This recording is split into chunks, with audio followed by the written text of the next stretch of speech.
As property investors, one of the biggest things we need to focus in on is capital growth. How do we predict capital growth? Because what we don't want to be is the bottom 10% of property investors. We want to be the top 10% of property investors. But the problem is when you look at markets and assess them from, a state level or even a region level, as SA3 or even a suburb level, you're leaving money on the table. So tonight or today or whenever you're listening to this is all about how to get the top 10%. How do we predict capital growth? What are the things that we need to be looking at from a data perspective to avoid the duds in the property investing game? Or what are the things that we need to think about going forward? This is a huge, wide-ranging conversation with Luke Metcalfe. He's been doing this for over 25 years. He's a data scientist. He goes deep into the data. We talk about AI. We talk about the changes to capital gains tax. We go deep into the macro, but more importantly, where the real opportunity is here is the micro.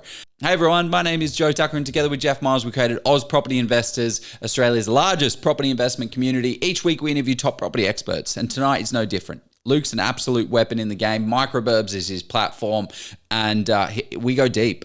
We've got special guest Clint Harris, who's a real estate agent. So we're all looking at this from a different angle and lens, and Luke is able to unpack the wisdom. Let's just jump in.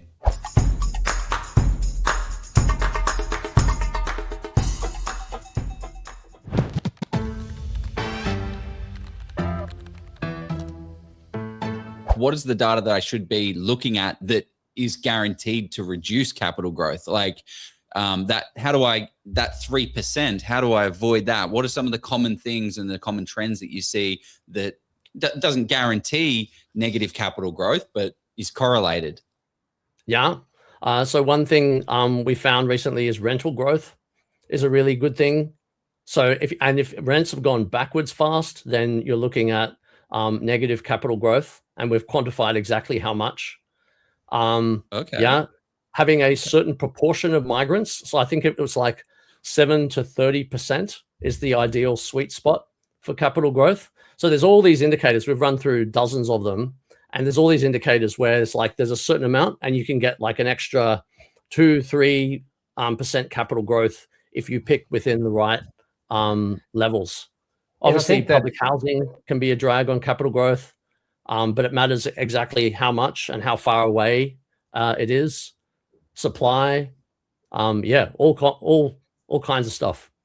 I think what you're pointing out there too, Luke, it really underpins the value of this conversation, because you mentioned there, I think it was either 2-3 extra percent. I'm assuming we're referring to annualized capital growth rate. Annualized, yes, good point. Yeah. Yes, we should mention, obviously people are often thinking to a 10-year timeline, so you've got to compound that.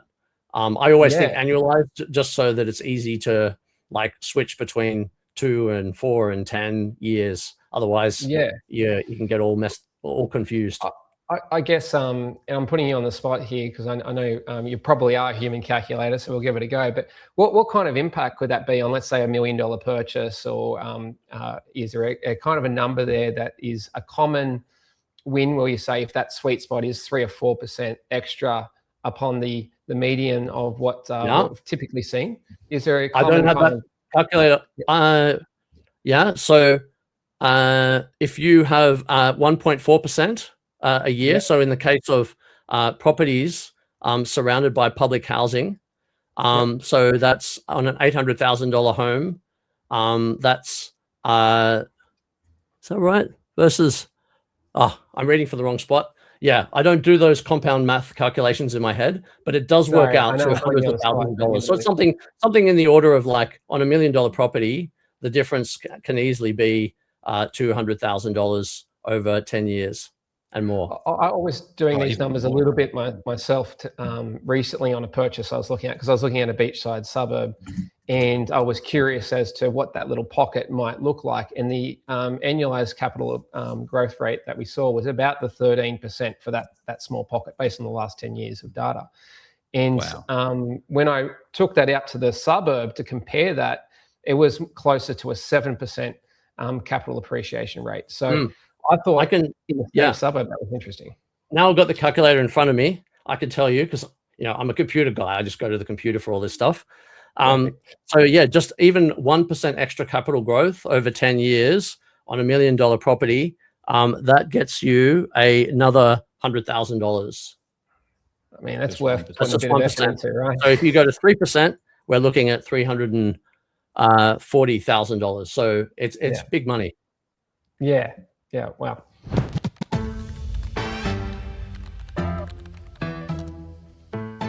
But where is AI beneficial in what you're saying in regards to data analysis?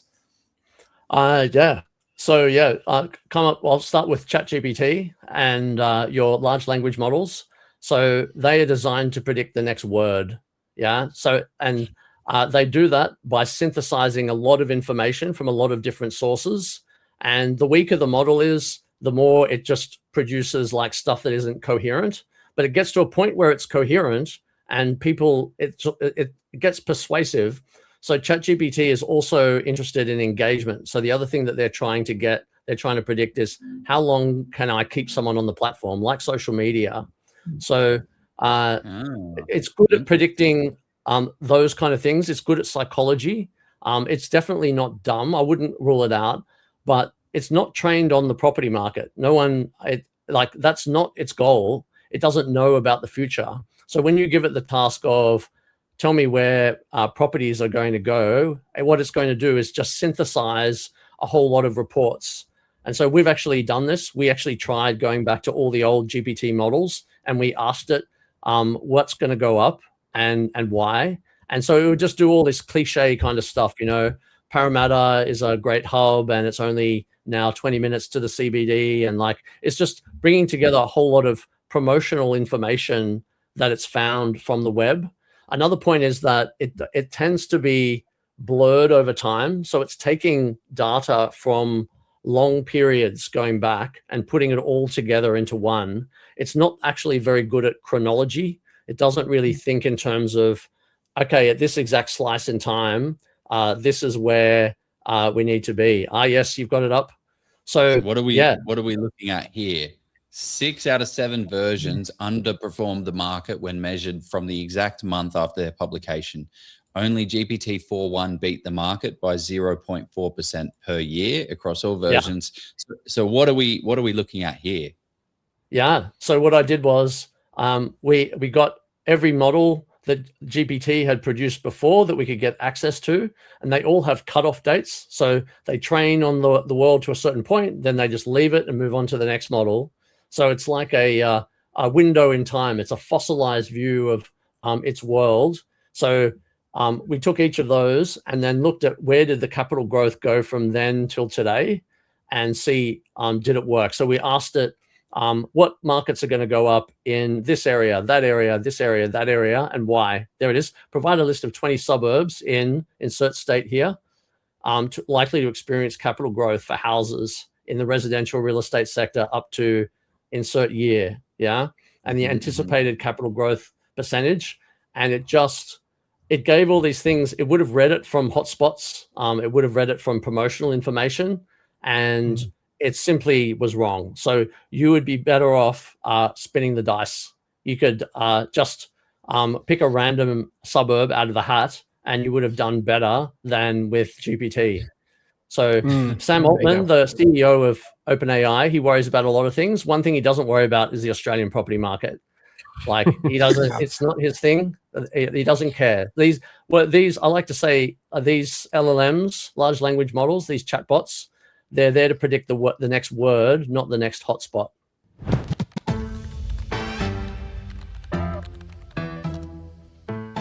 What you raised, Clint, actually was your suburb did 7%, and then your pocket, your little SA1, maybe it was, did 13%. Yep. Why was that, Luke? What were some of the core drivers that would have led to that outperformed returning of that market? So the property market is kind of sparse, So most properties are not for sale, and most people are not looking for properties, So it's quite random. There's a fair bit of randomness to a whole lot of people will happen to be in a market at a particular time. You've got, and that they also, it's a very imperfect market for pricing. So people might be generating comps, so getting comparable sales for one street and going, oh yeah, that sale on that street got that, therefore that raises that one, So imagine there's one street where there's a lot of activity, maybe real estate agents are spending more time pounding the pavement, getting the stock up, and there's excitement. There's buyers coming in, and there's another street that just happens to be neglected. It's not showing up on realestate.com.au. Maybe the buyers are over for that particular kind of house. Maybe, maybe it's a cheaper house. They just happen to be somewhere else. So you often have these patterns where clusters of buyers are together, moving together, and they're just not evenly distributed. So it's not like the same amount of attention is given to all the market at the same time. And there's also trends. So, and they very often will go into reverse, So obviously with COVID, you have the work from home. That's a really obvious example. That's really big, but there's just things that people are talking about that feel important at the time, and then the opposite happens. So, it's always swinging between regional and capital cities. I think that's a good we know point about those on the macro level, but these are happening on the micro level as well. So, So it just happens to be the difference between having two buyers interested in a property and bidding it up is a very different price outcome to when there's one buyer. Yeah. So that's the difference between a buyer's market and a seller's market. So just one person can make the difference. And so, these streets, they're not traded very much. So the price isn't well known by the market, because the other thing is people are not looking at street prices. We have them, but we're rare. We're not the biggest player. They're looking at suburb prices and maybe comparables, but most houses haven't been sold lately, so you can't price them accurately. So this is my geeky analytical thing, but for me, everything just comes down to mispricing, identifying mispricing opportunities, and you can really see it at a street level. So you can, and there's so many streets, and they've been around for so long that you can get confident about a forecasting model for it.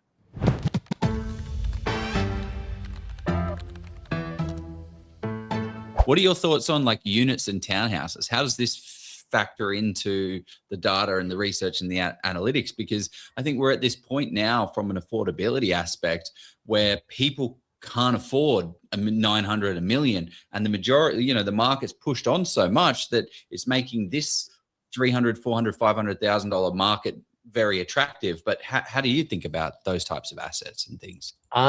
So units, obviously the problem with units is that you can make more of them. There's more sky than there is land in any city. But it is, if units aren't being built, so if you have an LGA that is against development, then they can perform just fine. So you can buy, there's lots of people that bought 1970s walk-ups, and there's no new Meritons coming in, and they've achieved really good capital growth. So it's really about can you build more? So obviously, in Sydney, you can have huge amounts of new units coming up. We're a polycentric city. So usually our customers are after houses, but they can perform, townhouses can perform pretty well if they're convenient. I found in the past, haven't done any recent data on that one, but that was a previous analysis. Another thing to think about with units is that the supply effects are quite broader than people think. So a lot of people, this is an example where you should actually look a bit wider. So looking at about like a 7-kilometer radius for units, people are prepared to that. So even 6 kilometers away, a big unit block can suck away the value of your unit. So that's definitely something to look out for. But in general, you've got a good LGA, you don't have a lot of development, then that's fine. There's nothing inherently wrong with units. But obviously overall capital growth is less for that reason, that they can be, many more can be built. You can be smashed by the supply, which will just tear down your capital growth. Whereas you'll have to break up a 3,000 square meter block to pump out, however many houses. You can just build on 1,000 squares, 500 house units. Got you. Yeah. It's interesting that, like, I know I've bought a few units before, but I always wanted to see that on ground level, exactly for that fear that if you start going up, it really starts to change that spectrum of supply, right? Very, very quickly in a very reduced footprint. Yeah, units are very interesting. They also have an effect. They can destroy the value of infrastructure from a capital growth point of view. And so, infrastructure is one of these funny ones that, like, it's something that everyone points to, but sometimes there's more supply created around the infrastructure than there is value in the infrastructure itself. So you can put a new train station in the middle of suburbia. That doesn't mean suddenly everyone wants to go rub shoulders with strangers on a train. But if they put a whole lot of unit blocks right up next to the train station, then that could actually drag the capital growth of the houses nearby. Interesting. Yeah.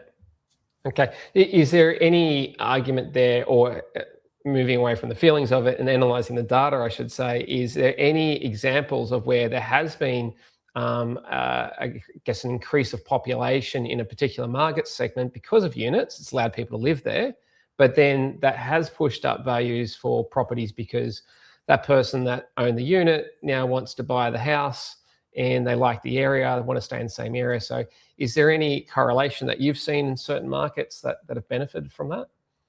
Well, one thing is that once you get to small towns, supply can be a good thing. So that's when you're getting to that level of, like, some people have the idea that, if there's supply, that must mean the demand's coming and everything's great and everything's getting hot, right? There's more things to do. That works on a town level. So if you get to a certain number of people, then you can have a chemist and a post office and a pub.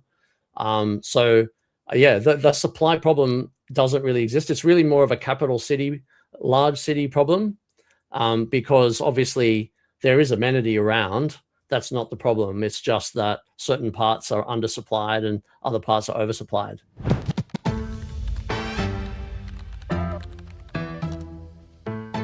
So there's a great question it's not really a question, it's more of a statement, but I use a lot of quantitative data to choose suburbs, but I'm also aware that there is qualitative data that I should look at as well. So like future government investment, what property managers are saying, etc. How do you think about some of the more qualitative data, which means that it's not like, ones and zeros, it's a little bit harder to pin down? How do you think about that, and what is important and valuable? Where are you seeing value, I guess? Yeah. One thing is, so obviously qualitative is important. So boots on the ground, get good buyers agents like yourself that will actually go and see the property. I can have a certain amount of confidence, a model might know 20% of what's going on, right? But there's a whole other 80%. There's another model that knows another 18%, and there's some overlap between them, right? So definitely there's value outside these models. One thing, though, I will say is that a lot of these things that you only discover when you go to the property will show up in the turnover rate. So a property that has mold or something, and you're not going to knock it down, like if it's architecturally designed, but when everyone rocks up and they smell the mold, that you can see that show up in the turnover rate sometimes. So what do you mean the turnover rate? What does that mean? Property is being sold over and over again. The owners don't last very long. So there's very clear data that the more times a property's been turned over, the worse the capital growth is. And that applies on a street level as well. It's very valuable on a street level. What qualitative data? I mean, again, not my area, but obviously you want to know, is it a place that's going to remain desirable to a diversity of buyers later for when you come to sell it? Don't go for unusual things that people won't want. But obviously, there's definitely something to be said for what's the talk of the market, what's the sentiment of buyers. By all means, don't just buy a property using data alone.